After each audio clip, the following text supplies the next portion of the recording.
everyone, and welcome to the Keyboard Chronicles, a podcast for keyboard players. I'm your host, David Holloway, and I'm particularly thrilled to be here this episode, as I'm sure is my brother-in-arms, Mr. Paul Bindig. How are you, sir? G'day, David. I'm going really well, and yes, I am as excited as you are to be here, and I'll let you tell everyone why. Well, it's sort of not a surprise if anyone actually looked at their episode on their podcast app or YouTube, but this is our 100th episode, which is obviously a bit of a milestone. 100's always a nice milestone to get to. I remember when I turned 100, you know, the telegram from the then Queen and all that sort of stuff. It was nice. So it's lovely to get to 100 episodes of the show. So we thought we would do a bit of a retrospective. For those that listen to the show regularly, we sort of pumped up the idea that we're going to have some mega guest on the show. But there are two reasons why we don't. Number one, every guest is a mega guest. This is true. Every single guest we've had has been brilliant. So I didn't necessarily want to play favourites and go, yes, we've got Elton John on the show. Now, if Elton John suddenly called me up and said, I want to come on episode 100 or else, I'd go, yes, Sir Elton, no problems. But, you know, I just thought a retrospective might be slightly better, Paul. Yeah, and as you said, every episode's special, but it's lovely. And please, for those listening maybe from places that aren't in the old British Empire, forgive me for using this reference, but we're going to raise the bat for making 100 episodes. And David, can I say, you don't look a day over 101, so you've aged really gracefully. I've had work done. Once I turned 100, I thought now I can have Botox and stuff. So I'm quite pleased by that. That explains it. That's right. So, yeah, here we are at episode 100. So I thought we've got a few things in store for this episode, including our respective top 5 guests. I'm actually going to unveil what are our actually most listened to and watched episodes across those 100 episodes. And a few bits and pieces. And for our video viewers, we'll probably have a little bit of a bloopers reel towards the end. I've just decided spontaneously. That I didn't even know you were going to do that. That's dangerous. I just decided then. So, yeah, we'll talk about that later. But I just thought we'd start off, probably, Paul, and I'd love to start with you, is just over 100 episodes, and you've been here for at least 4 of them. It's no, I haven't actually counted. I'm guessing you've been here for at least I'm going to go 60s or 70s. Like it would have to be well up in that. Yeah, I was thinking about the same thing, David, because I was reflecting on 100 episodes, and not by choice, but I've only probably, I reckon I've done 50 to 60% of the episodes. Yeah. And given that it's 100, that means I've done between 50 and 60 episodes. But again, I haven't really looked myself. No. Yeah. Anyway, but you know, yeah, what have you learned? What have you learned across those episodes that just blew your mind? Both about yourself, but also about our mutual profession of keyboard playing in the music industry. About myself, wow, that's a really deep question and one I was not prepared for. I can tell you what I've learned about myself, that my technical prowess when it comes to online podcasting still has plenty of room for improvement. With wrestling with cameras and backgrounds and links and all the rest of it. So I've got some work to do there, but I'm committed to excellence, and I'll keep trying to achieve it. That's for sure. As far as learning about what we do, and I was thinking about all our guests that we've had, and we tend to ask most of them, what would you pass on to other keyboard players? And I always love that question because I love to hear the different ways our guests have come at it. But I would say, without really having gone back and done the research, there's been a lot of advice around just the basic principles of professionalism. And what I've really noticed from a lot of these guys and girls who play at a top level and have been sidemen and sidewomen for some pretty prominent artists, the value of being ready when that moment comes. So having done the work. And then when the moment comes, you show up on time with the right attitude, and don't be the band leader's problem. Don't be that person who makes it hard for everyone else. And I appreciate not everyone we've interviewed is in a side man, side woman situation, but that has been a good chunk of our guests. So I think that's been the big thing for me, David, has been that whole professionalism, preparation, and then when you get there, give a great account of yourself. Put your best foot forward. How about yourself, David? What's been your biggest takeouts and learnings from you? No, absolutely. I think it's a good question. I'll let you take that call from Elton. I didn't realise he was watching live, but it's it's fine. Did you hear that, mate? Sorry, bloody no, phone. that's all right. No, it's okay. Yeah. So what I've learned is probably similar to yours. It's about the professionalism. I think that's by far and away the largest theme that's come across, and a number of our guests have sort of said, an artist, it's about the hang as much as the technical proficiency. So there's no doubt, 99.9% of our guests are technically, wizards at what they do, and the other 0.1% is just overly modest. Like they're all great players. Yes, there are the odd player that says, look, I've never been classically trained. I've never done this. I've never done that. But at the end of the day, their work is the proof that they have what it takes. So, I think it's about that professionalism. I've certainly, carried that forward in my hugely successful cover band career. That's what it's about. There's no room for egos, or minimal room for egos, if you want to have a longevity of a career. David, you jest obviously about your successful cover band career, but I don't think you should jest about that, because no matter what level we play at, if we're playing music with others, that's still a formula for success. And success might not be going on a world tour and making millions of dollars, but success might be, I have an enjoyable time, we play really well, we work well as a unit, and I enjoy the whole process that goes into playing music. And I know so many people in bands who they love to play out and they love to get in front of an audience, but they don't enjoy every aspect of all the other parts. And a lot of that's down to personnel and the way they interact with each other. So I think it's a good point that you make. No, and a very valid. I'm about to do a double backflip with Pike. You're quite right. That particularly, like in the 80s and maybe 90s, if you played in a cover band, it was a little bit looked down upon compared to being in an originals act. And look, to some extent, that probably still exists. But cover bands, because and I know it's not just about rock and roll, but rock and roll since the 50s and 60s, there's now 60, nearly 70 years of back catalogue there, and so there's just such an overwhelming swathe of people that love listening to that music. That cover bands have never been in a stronger position. Yes, that you can have the argument about tribute bands, as far as, do you want to dress up and sound exactly like them? I mean, your own band, Paul, is a perfect example of a brilliant tribute band that doesn't, try and dress up. Or I don't know, it'd be fascinating trying to dress up like Pink Floyd, really, wouldn't it? People wouldn't know if you'd successfully done it or not. That's right. So, I mean, I think a well done tribute band is bringing a lot of joy to the world. And you're right, definitely shouldn't be frowned upon. And it's as a player, things like that are just such wonderful experiences. Yeah, I've never bought into the idea that a tribute act or a cover act is a lesser act than an original act. Like Josh Weinstein, when we had him on one of the episodes, used the phrase, "I play other people's original music." Yeah. Exactly. It's still music, and you're still bringing joy to people. And by the way, Josh is a great composer and songwriter as well, so he doesn't just play other people's original music. But I like his approach to it. I like that idea of we're playing music, we're giving people a great time, and I agree with you. I think cover acts and tribute acts, they're becoming more and more popular because the repertoire they can pick from is growing. We're taking people back to a time and a place that they loved. And hey, and I'm all for, we need new music all the time as well. Original music's really important. Why can't we have both? Like the ad they have here in Australia. Why not both? Exactly. No, couldn't agree more.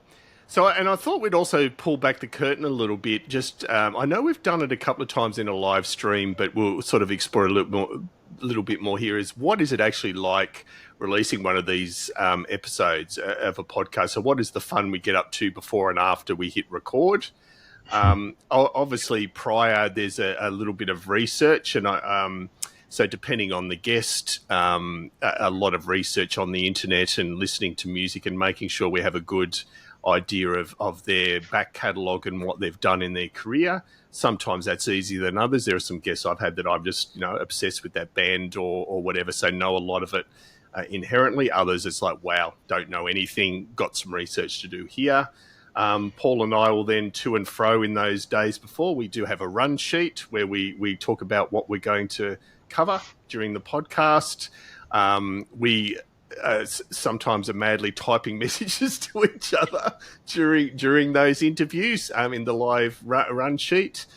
Because every guest is different. We certainly just don't sit here and ask the same questions. Yes, we have some standard questions you're all aware of, but we totally tailor to each show. It's amazing some of the tangents. It's amazing some of the questions we'll be saying, yep, we won't be covering that one because this is much more interesting. It's sort of an interesting process, Paul, isn't it, as far as behind the scenes whilst the show even's been recorded? Oh yeah, it sure is, David, and not that I'm saying we're amazing interviewers or anything like that, but nothing frustrates me more when I'm listening to long form interviews or podcasts, and the guest has given a quite long and in-depth answer to a question, and then you hear the next question from the interviewer and think, yeah, you weren't listening to that last question because that question you've just asked, they already answered in the previous question. I find that very frustrating, and I feel like the interviewer is not paying due respect by listening to the guest. And so David and I madly make sure we don't do that. So we will flex our questions in the moment to ensure that we're adding value to the experience, hopefully for you guys, for the listeners. Yeah. And we're also really trying to engage hard with our guests. We really appreciate that they give us their time, and we respect that, and we respect who they are and what they've done. So we like to try and elucidate and draw out as much of their thoughts and ideas as we can. So if you hear a question and then there might be a 5-minute answer and David and I are just nodding, it's because, well, the show ain't about us. And that's right. We really stick to that philosophy. No, absolutely. That is fundamental what we do, and that's why the episodes sometimes are quite long. So we rarely edit anything of significance out. For those that watch the video version, you will see the video where there is obvious cuts. That'll be just where either Paul and I have needed to pause or the guest has needed to pause for a second. For some interesting reasons. Yeah, I was about to say, I'm not going to mention the guest, but one I do have it. I might put it in the bloopers reel, but I don't think I will. No, we better not. But there's a guest, for example, that had a long pause, suddenly disappeared out of camera view, and then popped their head back up and said, "Oh, sorry, I dropped my joints." So we get some interesting pauses, but. To your point, Paul, about we let the guests talk, one of the things that we do hear from our guests after we've stopped recording, and sometimes before if they've watched previous episodes, is we actually get, and again, as Paul said, it's nothing to do with our quality as interviewers. We've got a lot to learn in that respect. But they love the fact that we don't get in the way. And I won't mention names, but some of our guests who I absolutely idolise as players say things like, "It's an honour to be on your show. I feel really privileged you've chosen me." And it's like, well, look, it's absolutely our pleasure, you know? Yeah. So, and it's based on that. Yeah, just let the guests talk. They are long interviews. We get feedback from all of you out there that you'd like that longer form interview, and we're not about to change that. So... Anything to add there, Paul? Joe, the only other thing that I'd love to cover off on, and I think I might have mentioned it in either our last live stream or the one before, but for those who may have not had a chance to watch that since on YouTube, my absence from a lot of the episodes. So just to really explain what drives that. Firstly, what everyone here has to understand is David is definitely the guru behind this show, and he does the lion's share of the work. So he would do 90% of the work to get this thing running, maybe more. And what he kindly does is he invites me along to add a bit of colour and flavour and ask questions from maybe a slightly different perspective. And it's a great privilege. And David and I have become firm friends over the process, which has been a real pleasure. But because of that, and because we really respect our guests and their time, and often our guests, David and I both live in Australia, but we're often in very wildly different time zones from our guests, who could be potentially from all over the world. It can be quite tricky lining up schedules, and so the priority is to get David and the guest lined up, because these are the people who count. David, who is making the show happen, and obviously the guest who we need to work around. And sometimes it just doesn't fit in with my schedule. I have a pretty heavy gigging schedule, and also a day job that's quite demanding as well, which sometimes runs into the night. So it's certainly not for not wanting to be here, or maybe there's a particular guest, and it's not because I'm not fascinated to. In fact, some of my very favourite guests we've had on this show some of whom have been like me saying to David, we have to get this person, have been the ones I haven't been able to attend, which has been really heart-wrenching. Yeah, I'm trying to think of an example of what's an example of one of those, Paul? I'm trying to think. There was one that you were so keen on. There's been a few. Yeah. Ray Thistlethwaite was one. Ray Thistlethwaite, yeah, of course. Yeah, and another one was Danalogue was Danalogue. Oh, yeah, of course. From the Comedies coming. So he was another one I really wanted to. Rachel Flowers was another one. Yeah. So there's been quite a few that I would have loved to have been on the episode, but I just couldn't make it. So I just want all of our listeners and viewers to understand that that's not because David's mad at me this week or I've become disengaged with the process, but it just doesn't work. And our guest schedules and David's schedule are far more important in the context of the way the show works. I'm lucky to have done the episodes I've done, though, and I'm thrilled to be here today with you, sir. No, great, and it's always good having you here. And that's why we've had the great Joe Muscara join us for a couple of episodes, if there's been the notice period. The other challenge for the time zones is sometimes a guest will agree with very, very short notice. And because, and again, I'm in the same boat with day job, I can only record of an evening or on a weekend. And so just recently, for example, we had a guest with 24 hours notice slot in a time. So, Paul was playing a gig interstate. So, that was never going to happen for the two of us. So, yeah, no, that's good fun. Good fun. So I thought... one of our most popular, we get feedback that people love the Desert Island discs and the train wreck stuff and so on. So I thought we'd go with a typical top 5 for this 100th retrospective episode. And starting with you, Paul, and it's nearly impossible to do, and I assume you put lots of disclaimers around it, but your top 5 guests across the episodes. Yeah, thanks, David. And David kindly gave me some notice to think about this, and I'm glad he did.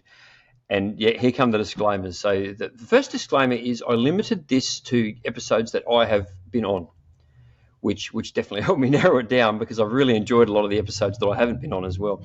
So I limited it to guests that I've spoken to, and then after that, I there's a particular reason for each guest. But can I say?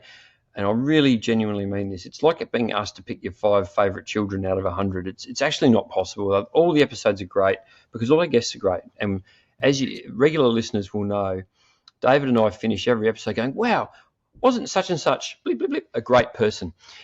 And because they just have been. They've been so generous. And I often say that's because all keyboard players are great people, David. And so that's the disclaimers out of the way. So here we go. The first, and in no particular order, this is just in the order they popped into my head. So my first favourite, David, is Andrew Farriss from INXS. And there's a couple of reasons for this. The first one is, as a teenager, INXS were my, without a doubt, number 1 favourite band in the world. I love them. My first ever album I bought with my own money was INXS's The Swing, which I think came out in 1984, 85, around that time. And I've always loved INXS. Therefore, of course, I've always loved the songwriting work of Andrew Farriss and his tasty keyboard playing. And you'll remember this, David. Andrew Farriss was like our 3rd guest or 4th guest. He was very early on in the piece. And we were just starting this podcast up. And I said to David, man, we should try Andrew Farriss because if we could get him, that would give our show so much credibility because he's like a genuine bona fide superstar keyboard player, original member of INXS. And you know what we asked him, and he said, "Yeah, I'd love to come on the show." And I thought, "Oh wow, that's good. It's that easy apparently." So that's a reason. And he was a great interview too. He was really interesting guy, and he told some really good stories about the band and songwriting, which I loved. So that's number 1 for me. Great. I'll choose one of mine now. So I really struggle with the picking the top 5 too because I'm most excited about those I most recently spoke with. The other thing is I tend to get very excited on speaking with players, with artists that, like you mentioned INXS growing up, artists I've admired for many, many, many years. So those are my disclaimers, and I think we might have some honourable mentions just to give you a heads up, Paul, too, beyond the top 5 because I want to mention a couple of others. But I'm going to start out with one of my more recent guests, which was Troy Kinnett, because I've absolutely admired John Mellencamp's work from the get-go over all those years. And Troy was just an incredibly generous guest, had some wonderful insights into the working relationship with John Mellencamp, and yeah, just found him just inspiring all round. He's talked about how he picked up the accordion, learned it, and so on. He inspired me to actually go out and buy an accordion, which I've only played once, but I do have a plan at some stage to try and learn it. So yeah, Troy's my number one, with that disclaimer of being a more recent guest, but yeah, what a guy. Hey, just let's go tangential. Why not? We're allowed to. It's our show. Playing the accordion. So I've never attempted that. What was that experience like for you when you first picked it up and tried to have a go?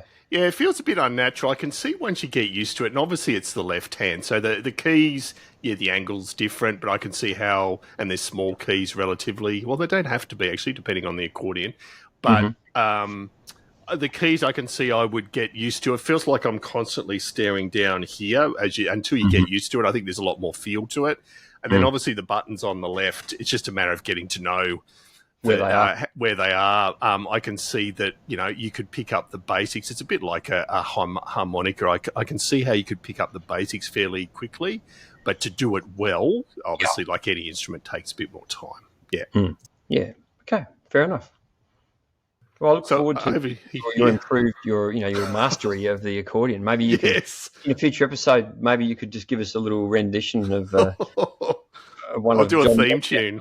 Yeah, let's create a theme tune. Theme tune. Play on the accordion. So what's your second one, Paul? All right, so the second one, not my number two, but the second of my top five, because they're not in any particular order, is Ellen Reid, Crash Test Dummies.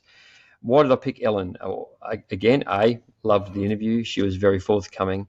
But Ellen really hit me here because I think of all our guests, and maybe there's another one that coming up in my top five that was like this, but I really appreciate people who give us everything they've got. And Ellen was just so vulnerable and so upfront about her performance anxiety. And, for her to trust us and you, our listeners, with that information, I think speaks volumes for her as a human being. And now I won't go into it. I'll just say that's all I'll say. And if you're interested in learning more about it, go and listen to the episode. But she spoke about things that affect a lot of us in a way that made it very relatable and made us all feel normal. So I really loved her for that. Yeah, great pick. And for those that are on Instagram, she has a great Instagram account that doesn't just cover her music stuff. In fact, far from it. She's absolutely obsessive, and I apologise, I'm going to get the type of thing wrong, but it's either embroidery or cross. Anyway, she does some sort of craft work that she absolutely loves. Her Instagram handle is elpoo, ELPOO is here.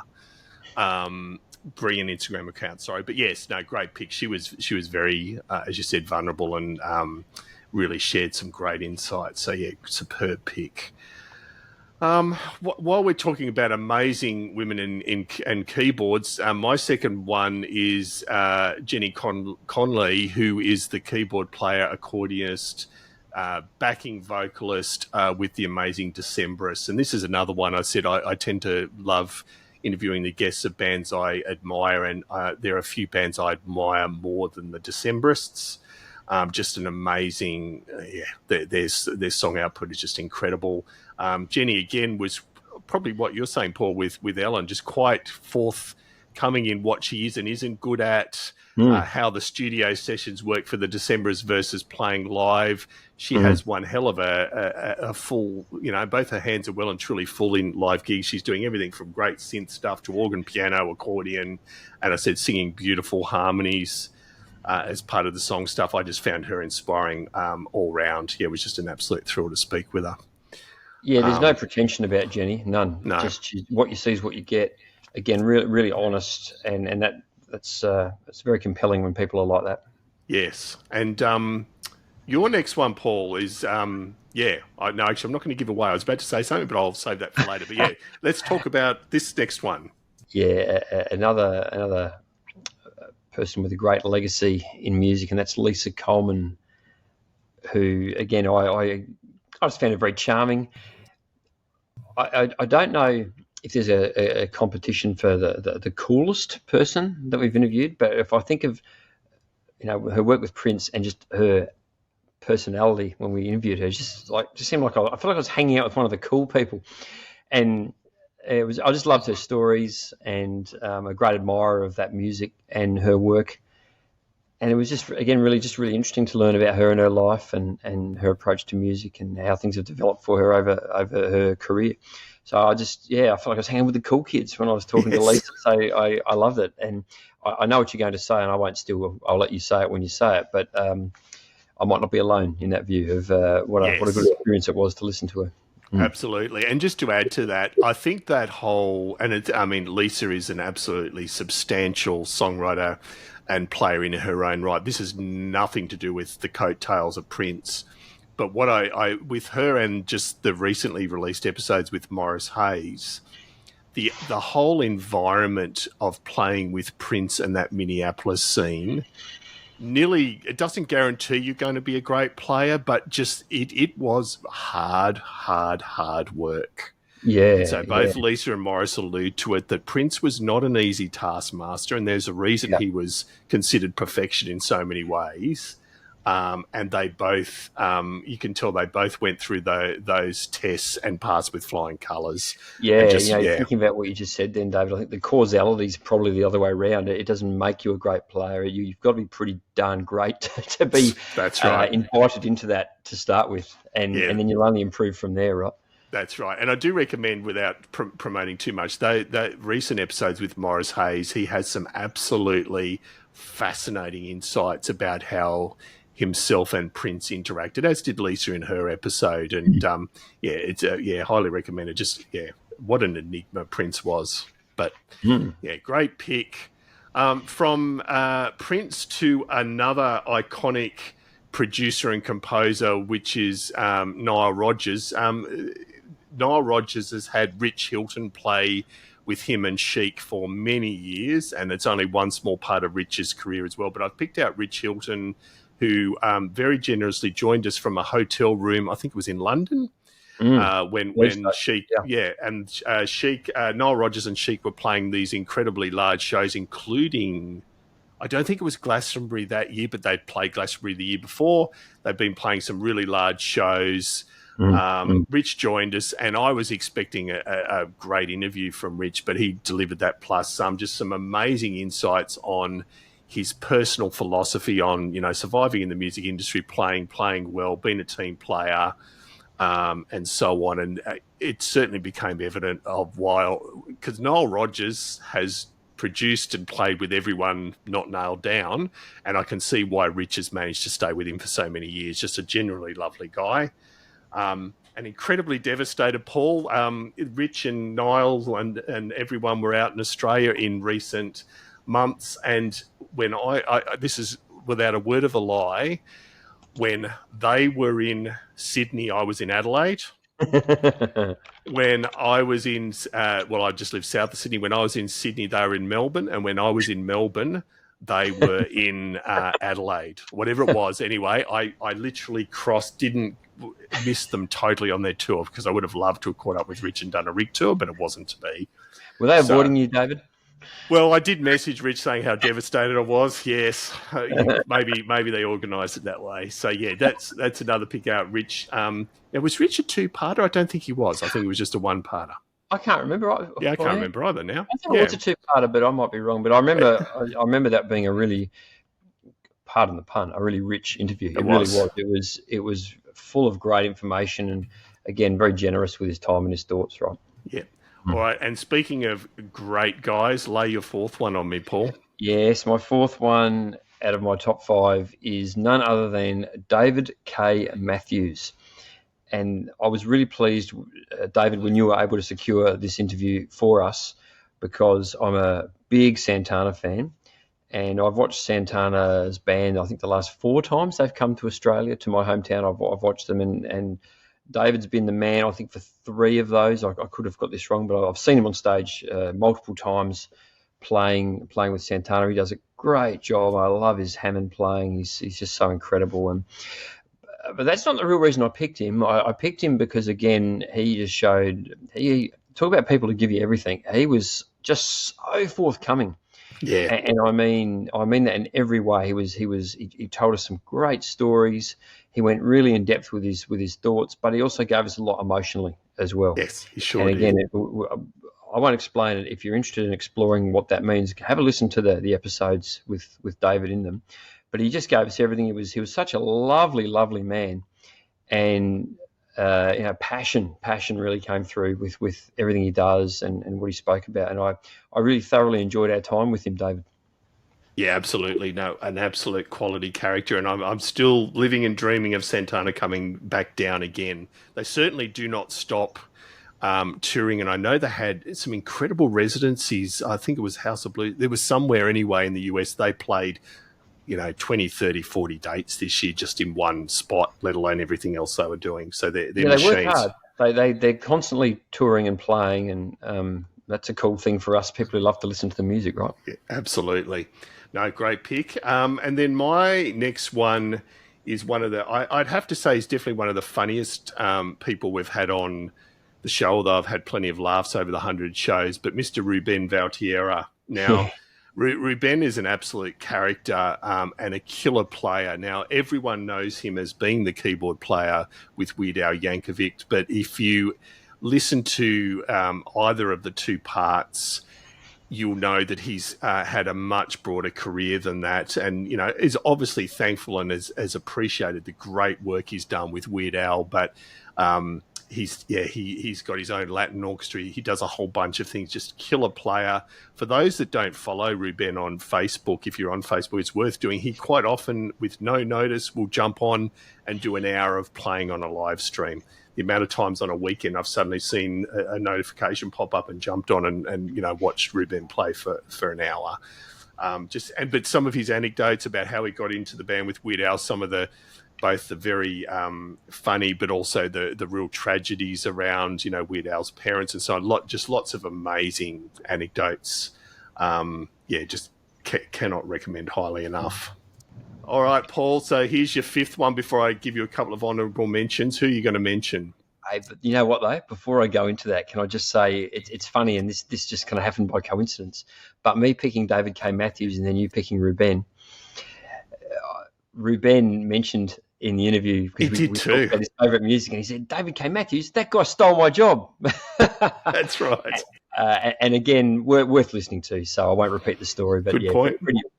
A big personality, as you said. So now my fifth one, maybe not as famous as some of the others, but someone who I deeply respect and admire, and I call him a friend. And that's only because of online forums, because he lives in North America, and that's Josh Weinstein. And I mentioned him a little bit earlier. And the reason I picked Josh is because, again, you just hear a real genuineness and sincerity and humility come out in this interview. And Josh is an amazing keyboard player. He's a phenomenal songwriter and a very, very thoughtful and intelligent man.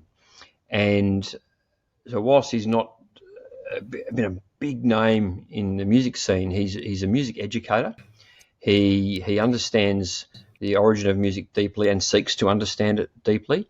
And he seeks to, without ego, pass that on to others and share his knowledge. And he's a fascinating interview, and has a good experience in performing as a full-time musician in the East and West Coast of the United States. And he's able to articulate, for those of us who aren't as au fait with that, what that can mean and the cultural differences. And he's thrived and survived in both environments. But most of all, I just consider Josh a really, really top bloke.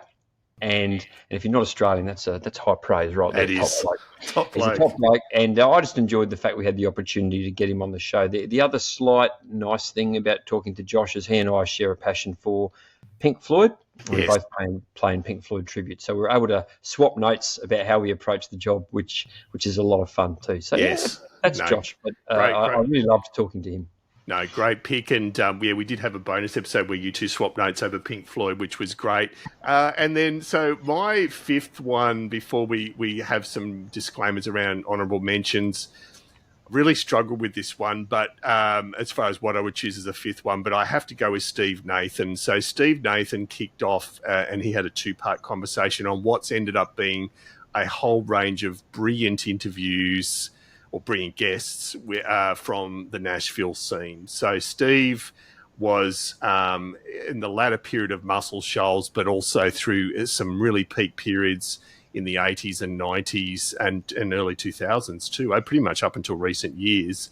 As a session musician in Nashville, there is very few people he hasn't worked with. And I found his insights absolutely fascinating on a whole range of artists, the challenges of session work, the differences in collaborating with a whole range of different artists and personalities. Just found it absolutely astounding. And Steve was incredibly generous with his time. So that was absolutely a highlight. Yeah, that was a fun interview, and notably for our Australian listeners and viewers, he's worked with Jimmy Barnes. So if you don't think you've heard Steve Nathan, you may have. That's right. And Jimmy, I released a short clip of that too. So, I mean, he has huge respect for Jimmy and saw him as a really respected blues singer, and it's something that Australian listeners won't naturally assume for Jimmy. But yeah, he's very well respected over there, which is great. And I actually heard Jimmy Barnes do an interview on commercial radio a while back, and he name-checked Steve. And, he mentioned, he goes, I was in Muscle Shoals, and I was playing with these great guys, and he named the guys in the band, and he called out Steve. So the respect's very mutual, that's for sure. Yeah, it is. So, Paul, two more, just brief, two more if so it's now a top 7. Who else has stood out for you without notice? Oh, wow. Gee, that's putting me on the spot there, mate. Who else has stood out for me? I'm going to pick, I'm going to break the earlier rule around ones I've been on. So I really liked your Lachy Doley interview that you did. Oh, yep. I found that very entertaining. And I think Lachy Doley fascinates a lot of people because of his performance style. He's very extroverted in the way he performs, and he's got the whammy clav, which is obviously a bit of an unusual thing. And I enjoyed getting to know the man behind the performance. Yes, if that makes sense. So it was good. He's got a really interesting story, and yeah. So he's just on that, when you say he interests a lot of people, as you know, he actually polarizes people, and this is absolutely nothing to do with Lachy Doley himself. I think he's brilliant, but there are some people that really don't like that performative aspect and actually criticize it quite strongly. There are others. I find him a polarizing figure through no fault of his own, particularly outside of Australia, but incredibly, I've seen him live now only the once since I did the interview. Lachy was incredibly generous after the show, caught up with him for a 10-minute chat. He plays everywhere and anywhere. He's in Eastern Europe at the moment and has just done a crowd-funded effort to get to the US to play, I think it's 2 shows on the West and East Coast, and managed to raise $40,000 to be able to book the venues, and obviously you get a ticket if you're crowdfunded, and he's playing some big shows in the US next year. So, I've got huge respect for Lachy, but I'm also proud to say he's about to play I Grew Up in a Small Country Town next March. He's just been announced as the artist at my Small Country Towns Music Festival. Oh, how good! There's nothing he will not do. So, which is he works really hard. And let me overtly put my hand up and say I'm not one of those people who has a problem with his performance style. To me, it's a show, right? So give people something to look at. So good on you, mate. Exactly. That's my opinion, and excellent. Others disagree. I guess that's their choice. We're all allowed to have our opinions, but I love the fact he performs well. And just to follow on from what you said, I saw him a few years back, pre-COVID, and he was playing for free at a childhood charity cancer fundraiser purely because someone had asked him to. Yeah. And when you're a professional musician and that is a generous donation of your time, and he did a great show. Yeah. On a Nord too. He couldn't get a Hammond for that show. Oh, wow. So, but it sounded good to me. And he must be a good bloke because I had about 47 trillion beers during that show. And I did something I never do, and I walked up and said g'day to him after the show. And I don't know what rubbish was coming out of my mouth when I spoke to him, but I remember him being very polite and patient with me. He is. That's not why I avoided the interview, by the way. That's no, and we talk often. Just one last Lachy Doley anecdote. We talk to guests sometimes about imposter syndrome. Never did I more feel like an imposter than when talking to Lachy Doley after that Bulli gig. We had a chat for 10 minutes. And then Jim McGeaney, who's the keyboard player from Midnight Oil, walked up for a chat. And I stood there chatting to the two of them thinking, I am not worthy. I am not worthy.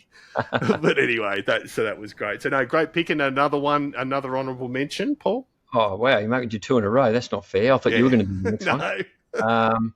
All right, and this is absolutely without notice, so I'm just going to just go back through and think about who we spoke to. Actually, I'm going to plump for one of the ones I mentioned earlier. And again, this is one that I wasn't part of. I really liked your interview with Danalogue. Yeah.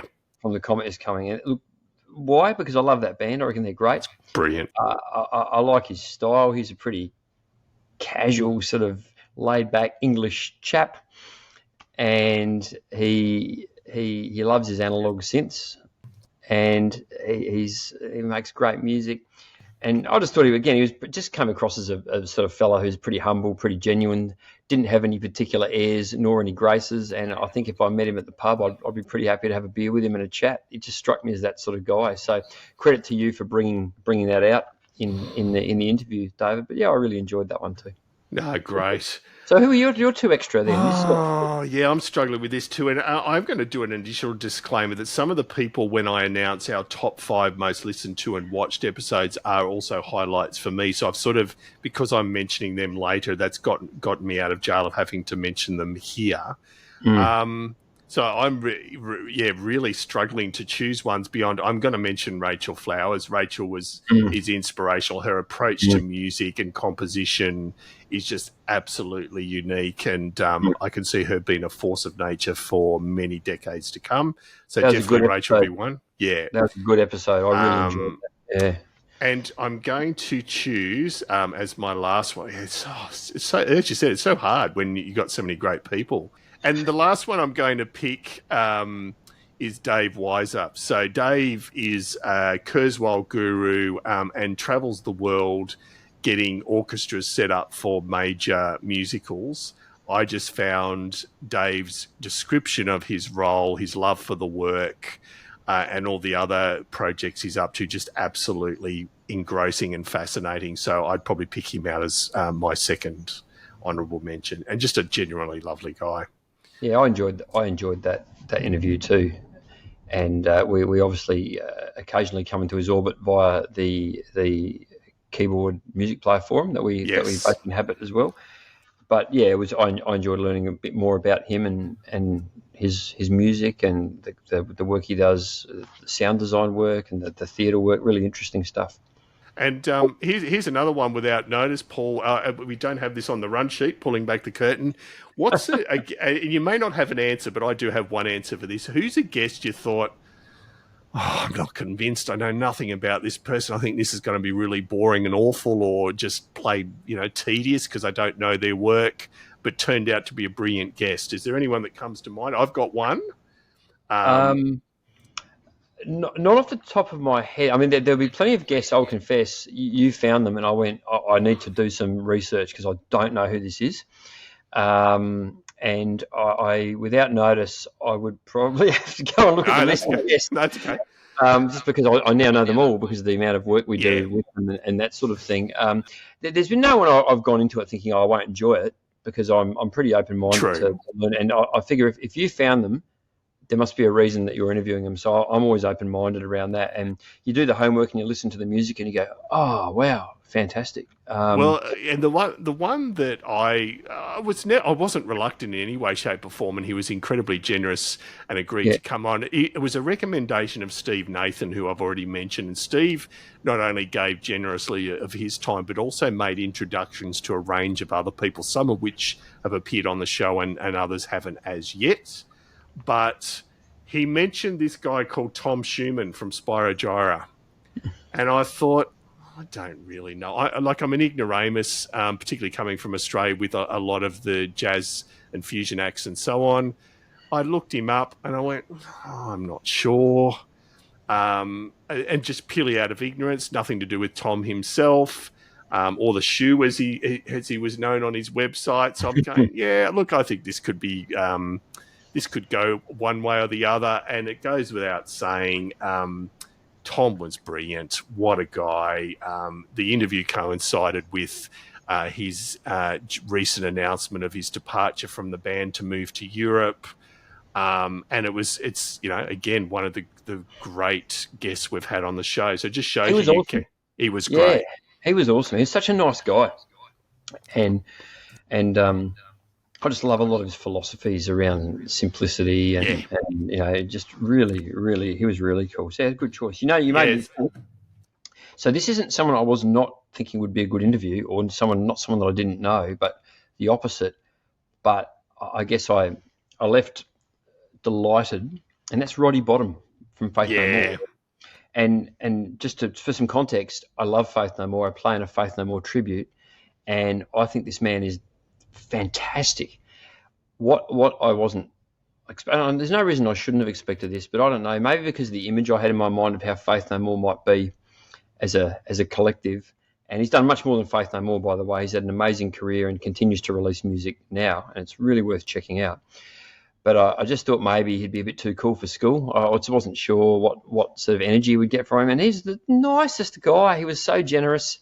He was, again, really humble. And he's been responsible for some of my favourite music of all time in terms of what Faith No More output. And having studied it hard to play it live on stage myself, there's a bit going on there, a bit more than meets the eye. Absolutely. So I wouldn't say I was dreading it or didn't anticipate. I didn't think it was good, but I just thought that when you interview someone who you kind of idolise, you think, oh, maybe they're going to be a bit, I don't know, silly really, because he's just a bloke and he was a great bloke. Yeah. He's a good fella. Yeah. No, but you raised a good point. I mean, and I agree. I've never dreaded any. With Tom, it was just like, oh, I'm not sure. I just don't really know. And then he was brilliant. But there are a few of our bigger name guests I've thought, will there be a significant ego there? And I think we've said this before. There is not a single guest where I felt any tension at all. Not one. They've all been excellent. And we're not just saying that to be nice. This is the actual truth. They've all been so easy to deal with, really friendly. Like when the camera stops, it's not like, okay, thanks, see you later. They have a little chat, and they're just some beautiful, beautiful people. So that's the truth. There's one funny anecdote, and again, I won't mention the guest, but there was one where they were maybe concerned I'd suddenly decided they were best friends for life, in that they'd agreed for me to text them when the episode was live, but had obviously forgotten they'd told me that was okay. And I sent them a text to say, hi, your episode is now live, whatever. And they went, thanks so much, David, but just for future, please don't text me on this phone. This is my personal phone number. So that's about as much ego as there is. And it's like, that's reasonable. That's fine. And I've obviously never texted since. Probably forgot that they said you could. Yeah. And I think they were concerned suddenly I was going to start texting them every day to say, hi, how you going? What are you having for breakfast today, dude? Yeah, what's right. So that's another behind the scenes one. I just have this problem. I'm trying to go from the C to the D minor, and I'm not sure. What's your take on it? So we do have a few off the record things like that are funny, and there's two others I want to briefly relate. One that directly involves you, Paul, and one that doesn't. So again, I won't mention the guests because out of respect to them, and it was just a great, fun, private discussion. But we had a guest that toured Australia, went to see the show, reached out to them. This was after the interview, and said, "Look, would love to do a follow up." With you, or just catch up and say hello. Anyway, long story short, ended up in a Sydney hotel at close to midnight by the time they got back from the venue, and spent 2 hours talking to this brilliant player and person who essentially was just keen to have someone of somewhat of a like mind to chat to whilst on the road, because as any of our touring musicians know, it can be a lonely existence, and actually having someone that was interested in just having a chat about whatever. Yes, sure, we talked about keyboards. We talked about how there was some fascinating insights on their relationship with the artist and different stuff, none of which will ever see the light of day. But we do have some fun times off the record as well. So, no orgies at this stage though, Paul. No, none of this. I'm a bit old for that. And speaking of that, the second one relates to you and nothing to do with orgies. Good. The other one is obviously, as Paul said, we've known each other a while. I had the pleasure of actually doing a rig tour with Paul when he was part of Echoes of Pink Floyd. As much as we've just talked about all keyboard players generally being nice people, I have to say, and I initially might have been verging on gagging, and I'm hoping Paul's bandmates actually watch this. I have never seen a band, and I'm sure you don't get on 100% of the time, no band ever does, but I have never seen a more supportive, interested, affectionate bunch of bandmates than I've ever seen with your band, Paul. And I mean that in a totally positive way. It's brilliant. I didn't know what was coming then, dude. My heart rate was going up as you were unfolding that anecdote. Thank you, David. The core band of Echoes of Pink Floyd is 5 guys. And we've been doing this together since 2014, the 5 of us. I've been in there a little bit longer. And now we are literally best friends and a band of brothers. We actually are that. And a lot of people say that, and we are that. And I guess you got to see that. And we've been through a lot together, and I really mean a lot. And it's you're probably just seeing the output of that and all the time on the road, and the ups and the downs and the tragedies and the triumphs that we've experienced together. And we've been there for each other. So what a nice thing to say. No, that's my pleasure. I'm going to stop talking now. I might become emotional. But yeah, they're great blokes. And shout out to the boys. They are. I have no idea if they even listen to this show. I'm sure they don't. I'm sure they don't. But I mean, I can even vouch that this is not a one-off. So I just worked out I've seen you 4 times. And I have experienced this and witnessed the same thing from side stage, backstage, and front stage 4 times. And yeah, it's absolutely the case. All right, now enough faffing around, Paul. We're getting to the real business part of this retrospective episode, which is what are the actual most popular episodes. So I'm not going to bore people too much with the technical details, but releasing a podcast on both audio and video platforms has its challenges. And so this was a audio podcast first and foremost for the first 40 to 42 episodes, and then went to video. I think it was episode 42 was the first video one. Mm-hmm. So I've split out the statistics based on that because it's actually close to 90% of the consumers of this podcast are on the audio platform. Anyone that goes to our YouTube channel, which has continued to grow, and we're very grateful for that, only represents about 10% of our actual listenership. Even I didn't know that. That's staggering in the sense that we're a lot bigger than I thought we were. Yeah, so it's we get a few listeners. We get a few listeners on YouTube, so that audio's taking off. Wow. So the audio is by far and away dominant, and that makes sense. A lot of our listeners love listening to it in the car while they're exercising, doing the dishes, whatever it was. Whereas sitting and watching a video takes a little bit more time. And they go for an hour plus, right? So it's long form. So audio is probably a convenient way to consume it. To be fair. So the actual biggest numbers, and obviously too, if we've had a guest on 3 years ago, they're likely to have more listens than someone on last week. So that's the other obvious disclaimer. This will even out over time. But coming in at number 5 is one we've already mentioned, Lisa Coleman. So Lisa Coleman and her work with Prince and the Revolution is by far and away one of our most popular episodes. Yeah, that's audio, David? Audio only. Right. And that's the other thing too. I'm just having a quick look. All 5 of the audio top 5 are audio-only podcasts. Yeah, okay, cool. Yeah. Number 4 is Steve Porcaro. He was episode 30. We couldn't believe when we got Steve. Steve is known for being generous with his time, but we were still thrilled to have him on. And getting him on the show was as simple as a Facebook message. I'll never forget it, saying, "Hi, Steve, not sure you'll see this. Love to have you on the show." And within half an hour, he went, "Yeah, let's do it." And that was all it took. We were pinching ourselves. Yeah. So Steve's insights, that's it's our 4th most listened to audio podcast.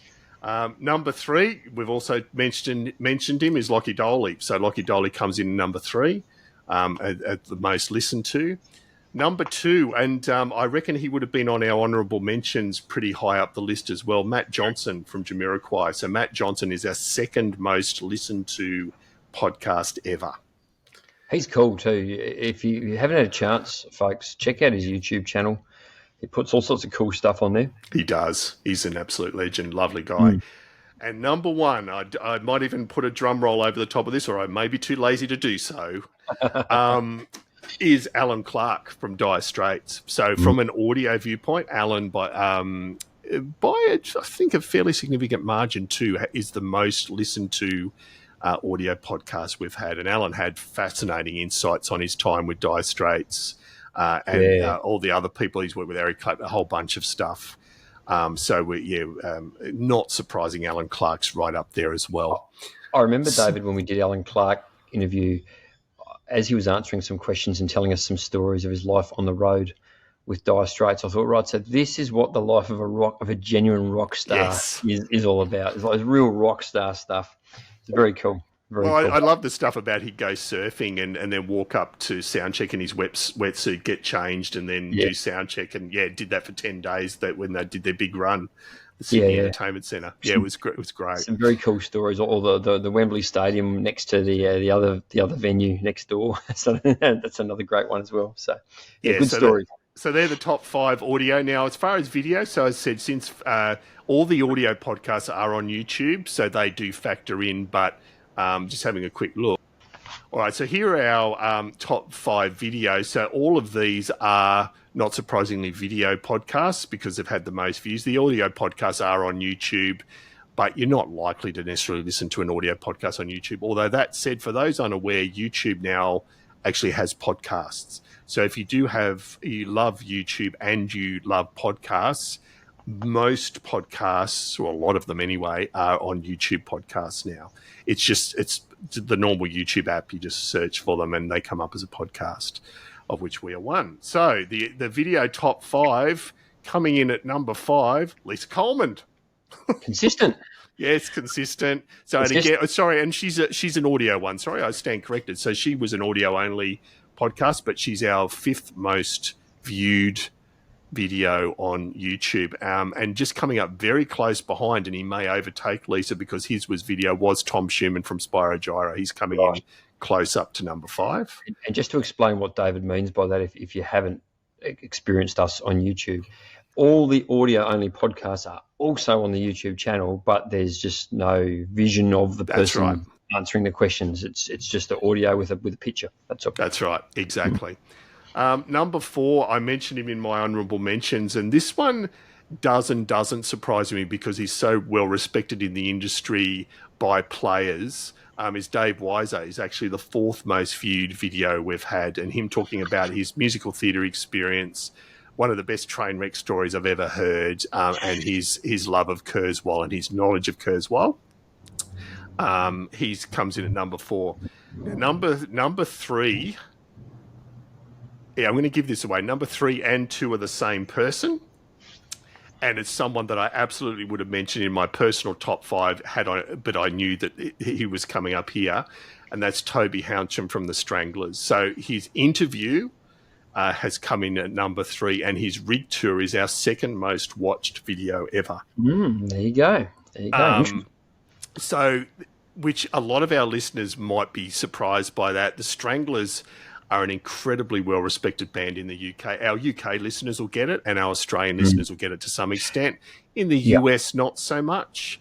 And in Europe, they're big in Europe as well. So Toby Hounsham's interview was amazing, and because Toby's also a music therapist, so we covered his work with Rialto and his prior career before joining the Stranglers. Those who know the Stranglers know that the iconic Dave Greenfield was a foundation member of the Stranglers and with them for over 40 years, died tragically during the COVID pandemic, and Toby had to step in and replace what was pretty much considered an irreplaceable part of the Stranglers, and has done so with an amazing amount of ability and talent.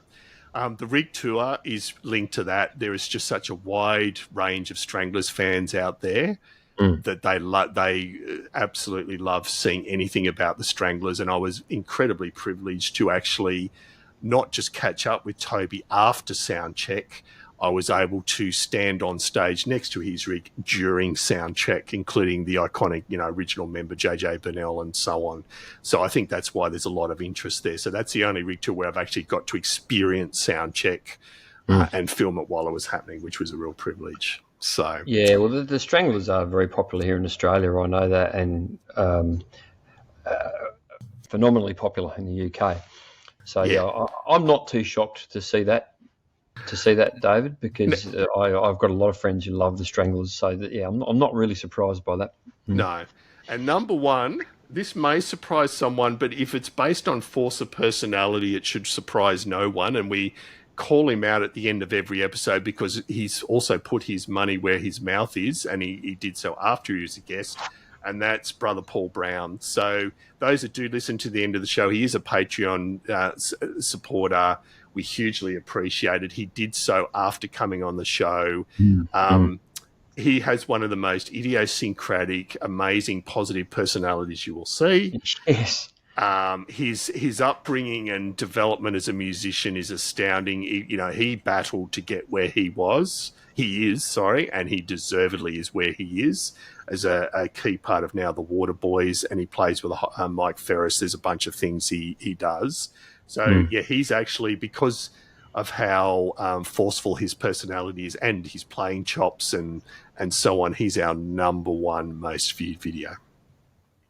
Yeah, and again, it's really worth repeating because he has supported us for quite some time now. So we love the fact that Brother Paul is a Patreon supporter of ours. So thank you very much for that, Brother Paul. Yes. But that aside, what a big personality and a guy who just wants to spread love and happiness. And as David said, he's had to battle through some challenges in his life. And he strikes me as someone who is enjoying the fact that he's had that battle and come out on top and is now sharing joy with the rest of the world. So what a great fella. It was really fun. I was smiling the whole time interviewing him. He's just such a big personality and a lot of fun to talk to. Yeah. No, absolutely. And he's also now got the body of a 22-year-old. He's gone on this fitness kick in the last 3 months, and he's like this. He's not a muscle-bound Hulk, but he looks incredibly fit, the rotten thing. Well, he looks brilliant. He has to, because he runs around with his shirt off playing a keyboard. So he's a machine. Yeah. And this is a guy that will quite often post on his Facebook pictures with the airline, like the airline crew he's really appreciated their hospitality when he's flown. He'll, demand to get a picture with them and take a photo saying these people have been wonderful to me. Just got that real positive, approach. He's a very positive soul. And you know what? The world could do with a bit more positivity, frankly. Absolutely. So power to him. Power to you, Brother Paul. So there you go. There are our two top fives, but don't go yet. So the other one we wanted to cover off is our bucket list. So who are the guests we would absolutely kill to have on the show? So Paul, I think we'll tag team this one again. Give us your first choice. Yeah, so my first choice is John Caron, who has played with Pink Floyd and with Roger Waters. And given I've already sort of mentioned I play in a Pink Floyd tribute, have been doing so for years. So I have a lot of passion for Pink Floyd. I've been a fan since my teens. And gee, who else would I want to interview? If I can't have Richard Wright, which unfortunately I can't, I'll definitely take John Caron. And who knows, one day we may get that opportunity. Yeah, no, great pick. My first one is probably not that far off impossible as Richard Wright, except that he's well and truly alive, and that's Corey Henry. So I've admired Corey's work for many years. He is so busy and he is so popular. I doubt we'll ever get him on the show, but I can live and dream that will happen one day. So he's my number one, not number one, but first pick. Yeah. A great choice. Yeah, he's just a phenomenal player. All right, so my second of my five that are on I'd love to get them on the show if the planets align, is Woody Goss from Wolfpack. Ah, yes. And I, for those not familiar with Wolfpack or Wolfpack or Wolfpack or however you want to pronounce it, they amazing band out of North America with they're very quirky and very brilliant. And I think that's all I'll say. You just have to experience them for yourself. But everyone in the band's a multi-instrumentalist, but he's the main keyboard guy in that band, and is a very tasty and clever player. So yeah, I'd love to have him on the show. Yeah. I've heard him do podcasts. I think it could happen. We definitely need to investigate that one further. And obviously, it was even a thrill recently. Just speaking of Wolfpack and Corey Wong, obviously having Kevin Gastongue on recently. Just what an amazing player. I know he's not played with Wolfpack necessarily, but the caliber of those guys are just incredible. Speaking of which, although they probably hate being used in the same sentence, I'm off to see Snarky Puppy next year, which I'm very excited by. Well, Corey Henry, will he be on tour? I don't know that because I think he more guests with them here and there. So no, but right. Sean Martin will be, and that's another bucket. That's another bucket list guy. Too? Yeah, it's another bucket list guy. Yeah, he's a killer. So no, great pick, Woody Goss. My second one, I think I've mentioned him across the 100 episodes a range of times, including getting overly excited at one stage because I thought it was going to happen. I'm not sure whether his PR person fell off or got run over by a bus or they blacklisted my email address.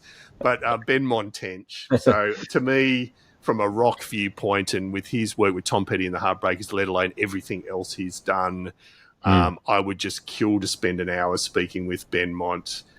This is absolutely no reflection on Ben Mont, the difficulty in getting through to him. I understand you've got to have gatekeepers when you're playing at that level. But yeah, we had many twos and fro's with his PR person. I'm not sure whether she still is, but I'm certainly not having responses to my emails anymore. And I've been incredibly patient and polite. And you haven't been texting her like your other friend, have you, like every day? Stalking her. So we could live in hope that Ben Mont comes on one day. But yeah, that's my second one. What's your third one, Paul?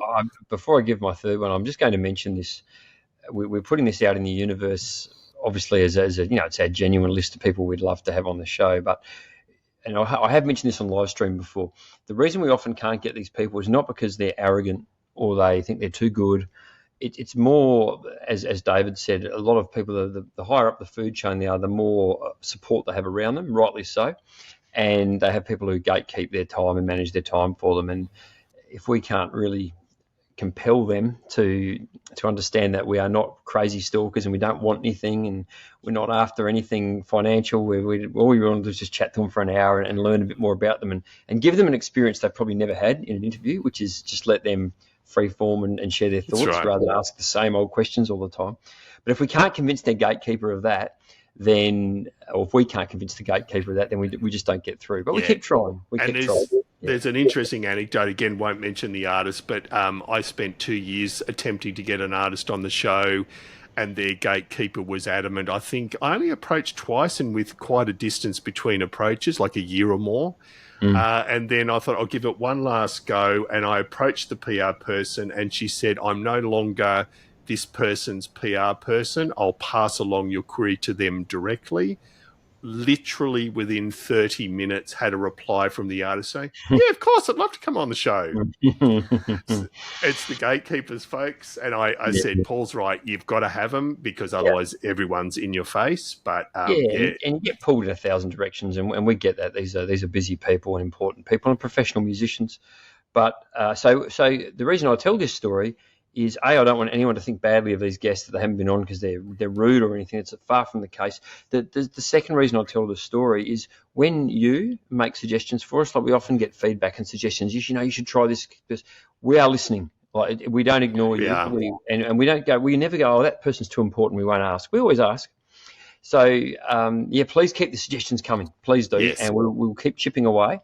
And who knows, maybe all of these people on our bucket list will come on. And hopefully this one will too, Jordan Rudess. Yes. So he would be amazing to speak to. I don't think I need to tell anyone about Jordan. No. If you're into keyboards, you know about Jordan. Yes. He's incredible, and we would love to have him on the show. And I'll be the first to admit I haven't even attempted to approach Jordan at this stage, so it's not as even like there's any resistance from him or a gatekeeper PR person. I've actually never approached, but that he is definitely on our. We do. I literally have a spreadsheet with guests and potential guests, and he is definitely on that. So yeah, and you know what I think now would be an interesting time with Dream Theatre's original drummer Mike Portnoy coming back into the fold. I suspect they're going to be pretty busy. So now we'll make it harder, but now would be a really cool time to talk to Jordan and get his perspectives on all things Dream Theatre, but also all things keyboards, more importantly. Yes. Yeah, absolutely. Now, this one is definitely more of an impossible dream and up there with Ben Montench, I think, and that's Roy Bitton from the E Street Band. Again, regular listeners will know I'm a Springsteen and the E Street Band obsessive. I won't say any more than that, but having the Professor, as he's known on the show, would probably be the absolute highlight for me. Springsteen's management company are famously opaque and hard to get in touch with. I don't even have the remotest lead to get to him. I don't expect I ever will, but I certainly proudly have him on my bucket list. What a player over so many decades. Actually, I've got to break a rule now that I've said all that. Knowing what an E Street Band fan you are, David, and trust me, folks, David is the real deal. He's a proper fan. I'm going to recommend Roy Bittan does not come on the show because it would just be embarrassing to watch David. Yeah, that's right. Just like, David. Well, it's Roy. Yeah. Question. Stop staring at the guest. If for some reason you see this, Roy, I promise I'll be appropriate. And I have made an attempt to get in touch with Charlie Giordano, who is obviously the organ and second keyboard player in the E Street Band after the untimely passing of Danny Federici, but I haven't had any luck with Charlie either. But one can dream. Who's your fourth one, Paul? So I'm going to go big here, and I'm going as big as it gets, Rick Wakeman. Yeah. And as an aside, if we've had Oliver as a past guest, which has been amazing. He's a very accomplished and amazingly credentialed keyboard player in his own right. Well, so is his other son, Adam. So he'd be very welcome to come on the show too. But would love to have Rick on. I'm not going to explain Rick Wakeman to anyone because if I have to explain Rick Wakeman to you, you don't deserve to be listening to this podcast. Yeah.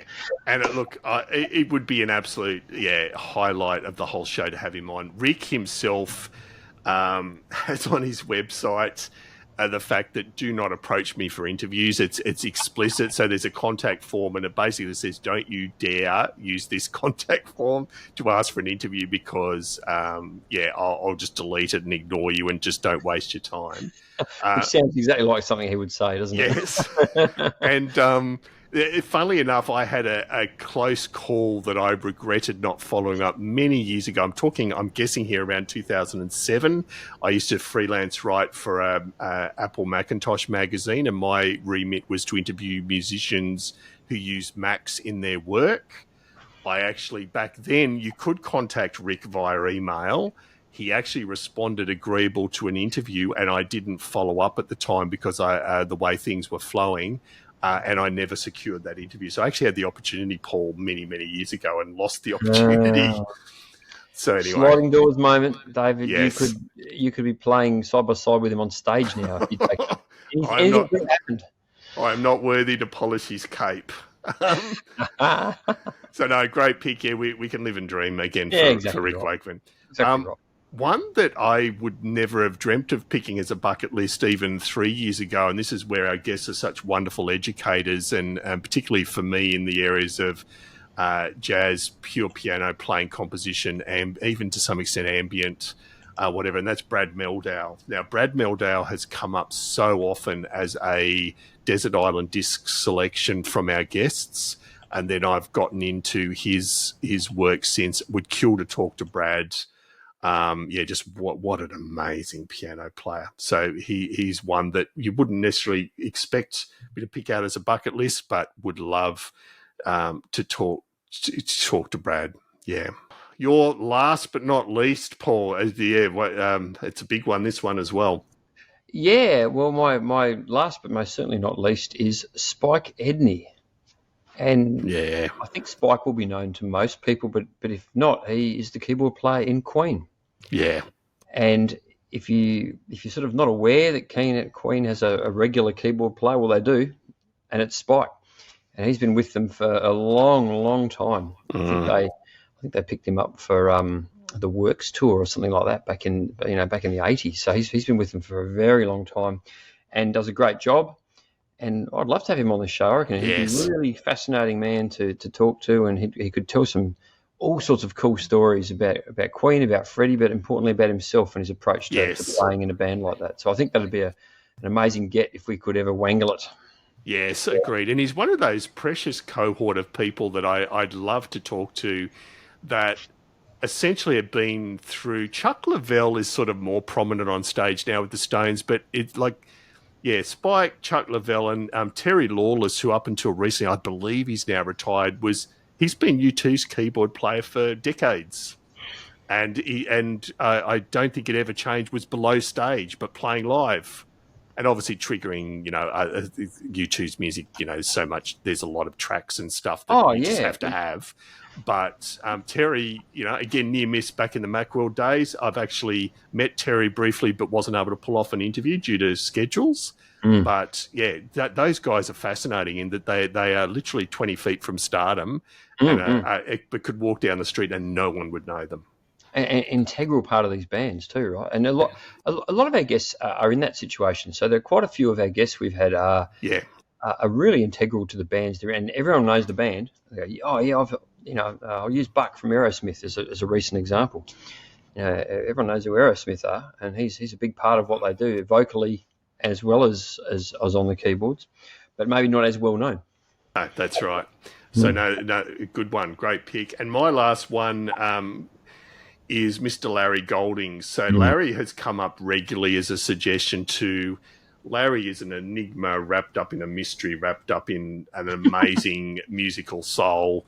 I would actually wouldn't be sitting there with my mouth open, but I would probably be sweating bullets interviewing Larry because I think he's a highly intelligent, highly quirky guy, but would kill to have Larry on the show. So he's another obvious one. I can live in hope. So they're the bucket list ones. There's one that I want to give an honourable mention to. The most commonly cited album across 100 episodes in our Desert Island discs is Sitting Behind Me. Now, Paul, I'm not going to put you on the spot, but that is Herbie Hancock's Headhunters album. Oh, it is. Right, yes, okay. And so that is the most commonly cited Desert Island disc across the 100 episodes by our guests. Yeah, so I had to change my image to see that because the way we're recording, folks, I'm not getting the full landscape. I've just got David's head. So, it's going to be highly embarrassing in the edit if it doesn't show. But it's there, but I had to change the format of my screen to see it. So yeah cool, nice.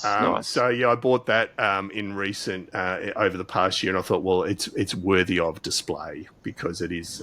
And Herbie, I can't see that ever happening. But wow, what a pleasure it'd be to have someone like Herbie on the show.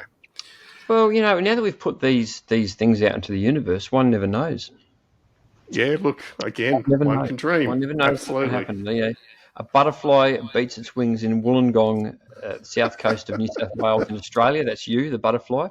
And a tree falls over in North America, and suddenly a big-time guest ends up on our show. That's right. Larry Goldings has a hole in his roof and gets pissed off and comes on the show. That's good. Yeah, I like it. I think that'll work. I think that's how we'll So that's the bucket list. And so I just thought we'd wrap up, and because I'm just realising with somewhat horror, we're an hour and 20 minutes in. That's all right. You know what, David? We'll edit out all the terrible bits, and it'll only go for 20 minutes. That's right. So let's talk about what's coming in 2024. All I can offer is more of the same, but I don't mean that in a negative way. So obviously, we're always looking to improve the quality of what we do, both in the video and audio domains. We are obviously keen to bring you a wide range of guests like we always have. We're hoping to increase the frequency a little bit. For those of you that are regulars, you'll notice the frequency has increased over the last 3 to 4 months. And what we're finding, it's a pleasant conundrum to have.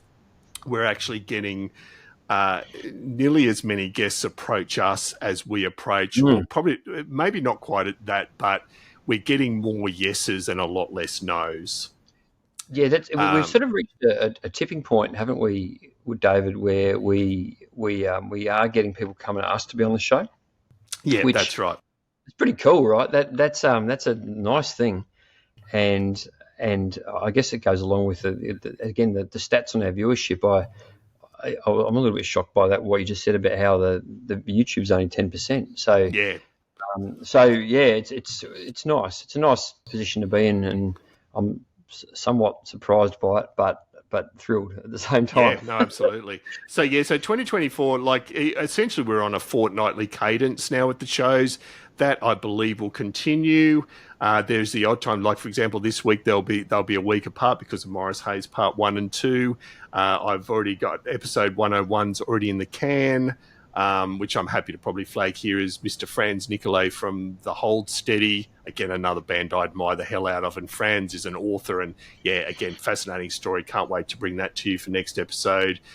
We've already got we've got 4 episodes scheduled in over the coming 2 months. And they just keep on coming in. So, yeah, what we're mostly looking forward to is bringing you a few more rig tours. We've got a few artists touring that we've had on the show. I'm doing a rig tour this Saturday night at this stage with someone that hasn't been on the show. And that they were actually keen to do a rig tour first, and then we'll do the interview when they return to the UK. So that'll be exciting. So we'll be doing a few more of that. We'll still do the odd live stream when our schedules permit. And most importantly, we're open to anything else you'd like to see. We're always happy. What we probably will never do, because there are so many good people out there doing it, we're not likely to do gear reviews. There might be the odd exception, but there are just so many great, Sonic State, Woody's Piano Shack. Like there's a... Chuck the Piano Guide. Like there's so many different great reviewers out there. Dr. Mix, there's a whole bunch. Espen Craft. I'm just thinking, God, I do subscribe to a lot of YouTube channels. So we're never going to get into that tech sphere to any great length unless we, maybe we should. You should be doing a Nautilus review, Paul, because but I tend to agree with you, David. They've been done. Yeah, there's so many people who do it so well. I don't know what value we would be adding to that. Right. Where I think what we do here, not that I'm saying we add amazing value or anything, but it's a nice little niche we've carved out for ourselves. And I believe we're reasonably unique in the way we approach what we do and how we do it. And so I feel like we just want to keep getting better and better at this. No, that's right. And not to say by any means we think we're the finished product, because in life you never are. You're always working on getting better. But that all being said, as David said, if you have any feedback for us and there's a direction you'd like us to go in or something you'd like us to consider or someone you'd like us to talk to, we're always happy to listen. We appreciate the suggestions and we appreciate your engagement with us. So feel free to lay it on us. Yes, absolutely. And I'll briefly mention our ways to contact us. Funnily enough, one of the main contact routes now with artists, but also people that listen, Facebook is certainly very popular in our Facebook page, so facebook.com/Keyboard Chronicles. There's a lot of activity on there, but also Instagram, which I know is owned by Facebook anyway. But the Keyboard Chronicles on Instagram, it's amazing how many of the artists we approach and keep in touch with afterwards are via Instagram. We are on Facebook threads just to keep the Facebook thing going. We're not as active on there, but we certainly do post there. We're on Twitter, which, can get into a whole episode about Twitter now, or X as it's now called. But we are there as the Keyboard CHR1. Good old-fashioned emails, editor@keyboardchronicles.com. And we are, funnily enough, some of our short videos are going okay on TikTok. Are we about to become a viral sensation? No. But, TikTok actually gets a few views there. So we are on there as the Keyboard Chronicles. I think that's pretty much all the damn social media stuff. We do have a Patreon, as I've mentioned.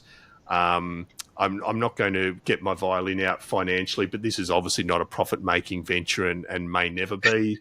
And any support you can give via Patreon does allow us to keep this thing afloat and makes it easier for us to get up and do rig tours and just, keep doing what we're doing, as does buying keyboard-related merchandise. So if you do go to our website, keyboardchronicles.com, you'll see there's a shop link.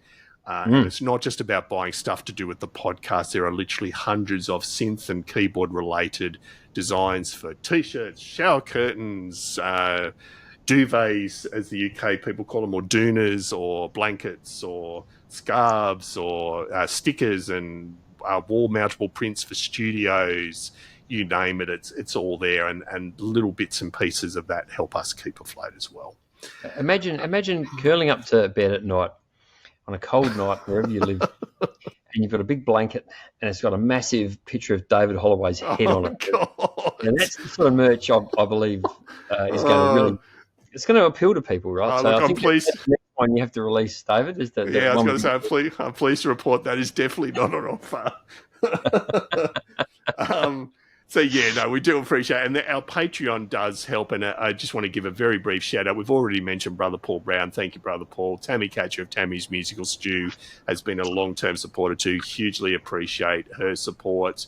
The musicplayer.com forums, as I've said, we've been members for many years. Dave Bryce is one of our interviewees early on in the podcast history, and rightfully so. He's an amazing musician in his own right, and he's the guy that's now responsible for keeping these amazing forums live after so many years.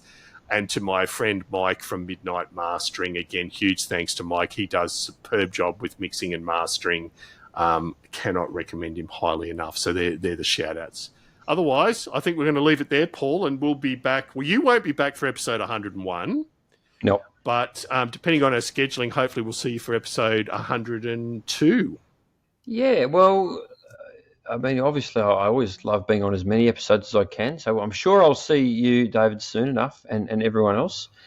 And it's been what a fun trip back through memory lane this has been, David. I've enjoyed this chat. Don't know if any of our listeners have, but that's fine.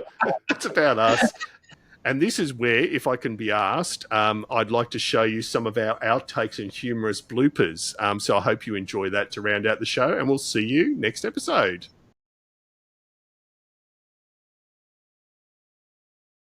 Hello and welcome to the Keyboard Chronicles, a keyboard podcast for keyboard players of the keyboard playing keyboard variety.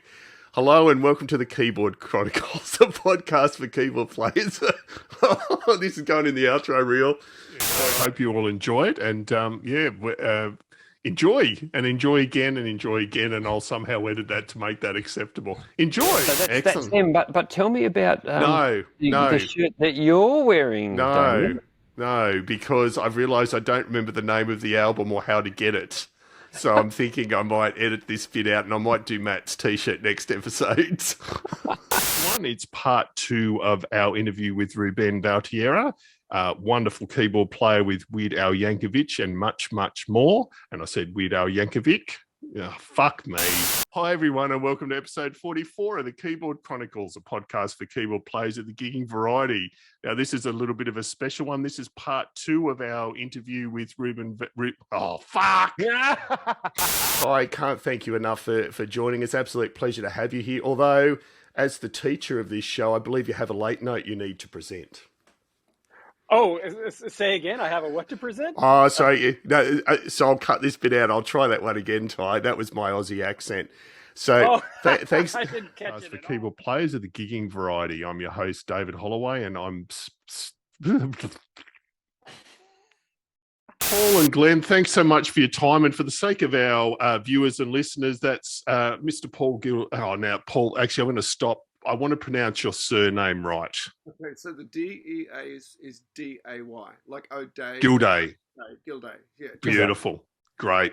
And Glenn, I should remember you. It's Reither, isn't it? It's Reiter with... Reiter. Sorry, apologies. That's right. There you go. Let's start again. Off to a cracking start, David. Well done. Yeah, that's right. Oh, good way to build rapport. All right, here we go.